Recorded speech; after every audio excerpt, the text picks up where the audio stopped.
Joining us here today is Bryce Fowler, right fielder. He was 3 for 5 at the plate. Tyler Fay, starting pitcher, went 6 innings, as well as head coach Rob Vaughn. Coach, if you don't mind just opening up with an opening statement, and then we'll open it up for questions. Oh, yeah. Man, these journeys are fun. Every year is different. Every year has its ups and downs. Every year you got a different group, a different mentality, a different culture really that's building. And I got a lot of kids hurting out there right now because it meant a lot to them. And they poured their heart and soul into Alabama baseball. I came here 2 years ago now. And there's guys, especially in the world we're in right now, that could cut and run, could have gone found brighter, shinier things, and they chose to stay. There's guys that came in like Bryce that believed in what we were doing and wanted to be a part of it. And there's a lot of kids that laid the foundation for what Alabama baseball is going to be. I remember standing in center field after a game like this in East Carolina when I was at the University of Maryland, and I told that group the same thing I told this group out here is, man, like, we're going to dogpile. We're going to be the one standing at the end at some point, and we don't get there without the group that laid the foundation first. And that's the group that towed the rubber for us last year. That's the group that showed up and punched the time card every single day this year. And man, these journeys always are so hard when they end. They're so hard because you love these kids, and there's guys that will move on to professional baseball. We have plenty of draft picks running around on the field out there. What I am most proud of, and I told them this at the end, what I'm most proud of is the men that they are and who they are as people. I get that our job is to go develop baseball players and win games, and it's my job to get us to that next step. What we did this year, as good as it was, isn't good enough, and we're going to be better. But at the end of the day, I've got a group of 40 guys in there that are going to be unbelievable husbands one day, unbelievable dads one day, and at the end of the day, man, that's what our job's all about, is helping young people grow. And man, I've got a special group of them. It's been a really fun ride with them. It's crazy. I felt like they just got here in August, and now we're sitting up here kind of at the end. It goes fast. But I love them, and we'll be back. All right, we'll open up to questions. And remember, speak up if you don't mind. Coach, you just touched on year to year being different, but the margins of error are very, very great day. How would you evaluate, though, the way that your staff prepared for the team this weekend, and is there anything that you might do differently? No, I mean, nothing we'd do differently. I mean, I thought the guys were ready, thought they competed hard.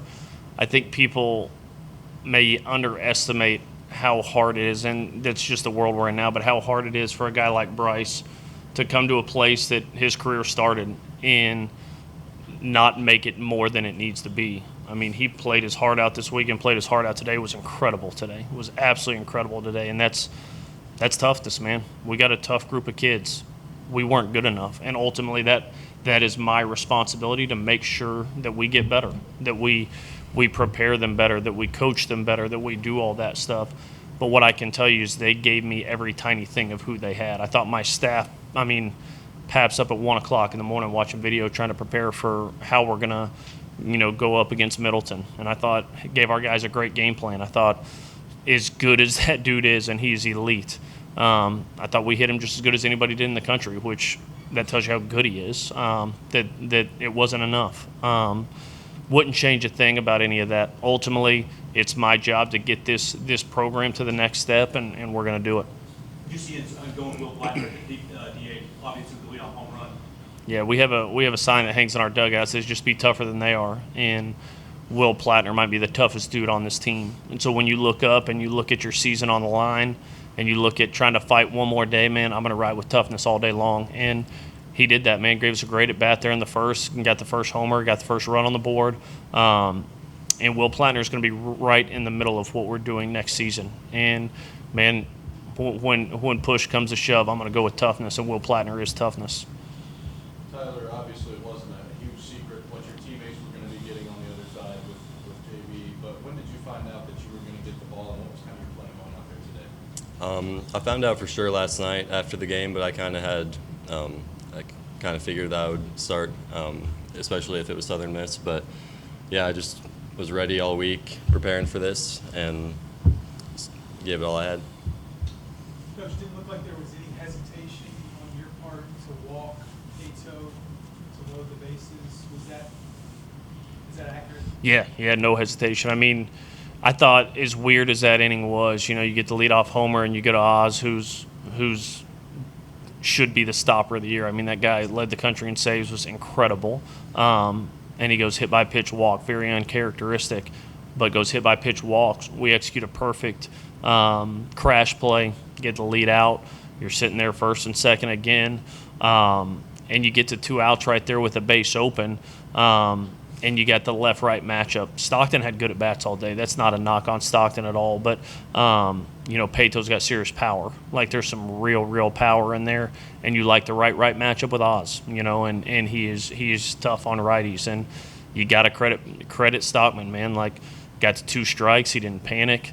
Slider, I'll have to see it on video. Probably just stayed up just enough. And he put a great swing on it, so you got to credit him for beating us there. But zero hesitation, I'd do it again. Bryce, it seemed like Southern Miss was going to ride Middleton because of the situation with the regional and all the arms and pitching stable. So you got to have multiple different looks at him. Particularly, you had a lot of success. What did you see from him that you were able to capitalize on? Just you got to hit his mistakes. He didn't make very many mistakes today. That's why he was so good, and that's why he's been good all year. So after the first 2 ABs, just going up there and hunting the mistakes, and I got a couple of them luckily, and just capitalized on them. Bryce and Tyler, this has been kind of up and down 2 years for y'all here. How do y'all feel about the program and them going forward? You got it, me? This is my first year. So, we just got a bunch of tough guys. Like, I think we all came in August with a goal. We got to regional. We wish we would have gone further, but that's just part of it. It is what it is. But, the sun comes up tomorrow, so we'll get back after it. We got a summer to plan, get ready for things like that. And we got some guys coming back, so I think we'll be fine. In the back. Hey, Bryce, Coach Hopkins mentioned this was a place Southern Miss when you started your career. Looked like you were very comfortable out there. Just what was it like for you to be out there at P. Taylor Park? Coach also mentioned you kind of made it maybe not as big as it could be. Explain that. It's just another baseball game. You can't get too big, can't let the moment get too big. We talked about it before the game, just give it everything we got. So I told everybody in the dugout that I'd have to get carted off the field before I lose, and unfortunately we came out on the wrong side. But I don't have any regrets. I wouldn't change anything. Southern Miss is a good ball club, and they made some good swings at big moments. So, Coach, you've talked about this team deserving a strong finish, and obviously things didn't go the way you guys wanted them to. But how would you want this team to be remembered? Well, that's a good question. I'm going to remember the people on this group for a really long time. Will Hodo is going to be a guy that I talk about for the rest of my career. Like there's 7 or 8 guys throughout the course of my coaching career that just stick with you, and Will Hodo is certainly one of them. Cade Snell's another one. We have number 3 as our captain every year, and that's something that we're very selective with. And man, he led this team as good as anyone I've ever seen. It was unbelievable the way he blended being able to communicate with absolute immense toughness while also having a career year. So there's just some special people on this group, and that's what you remember, man. Like right now it hurts because we all want to raise the trophy at the end. Alabama deserves that. We got to be better and give them that. But at the end of the day, it's all about relationships. When you get those wedding invitations and baby announcements and all that stuff, at the end of the day, as much as we all want to win, man, when my time on earth is done, I want to remember as somebody that helped build people and helped build relationships, and we did that. Now it's turned to continue building upon what we're doing. I mean, this group won 40 games for the first time since 2002. Everybody talks about, it was fine, and I get the fans want more. We all want more. We're going to get more. I can promise you that. But this group laid that foundation. And, man, if you want a strong program, if you want a strong culture, man, everybody likes the microwave. We're in a microwave society where it's immediate. I want it now. A quick fix here, quick fix there. Quick fixes blow down when things get rough. And this thing ain't going to blow down, I can promise you that. We're going to build this thing the right way. We're going to build it with the right people. In the last 2 years have been the foundation of that. Now it's time to keep moving forward. All right, final question right here in the back. Went down to the wire with a near walk-off yesterday, 90 feet away from time of the game today. I know it's deflating to go down down 0-2 here, but is it even more deflating with how both of these games went down to the wire?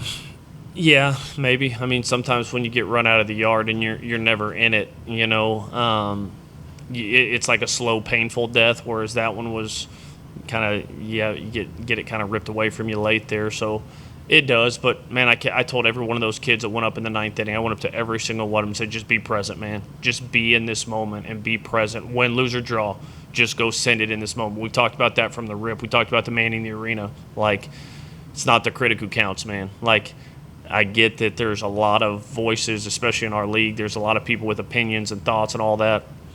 Those people don't matter. What matters is the 40 dudes out here that, and it says that in the thing, man, like, who at the greatest, you know, learn the triumph of high achievement, and who at their worst at least fail while daring greatly, so they don't live with those cold and timid souls that neither know victory nor defeat. That's what our guys did. We feel defeat, and it hurts, and it sucks. But it's not because these kids didn't send it. And they will be able to put their head on their pillow at night and know they emptied the tank for us. Now it's my job to take us to the next level. Coach Vaughn, a class act program. Appreciate your time. Bryce, Tyler, appreciate you guys. This will conclude this afternoon's press conference.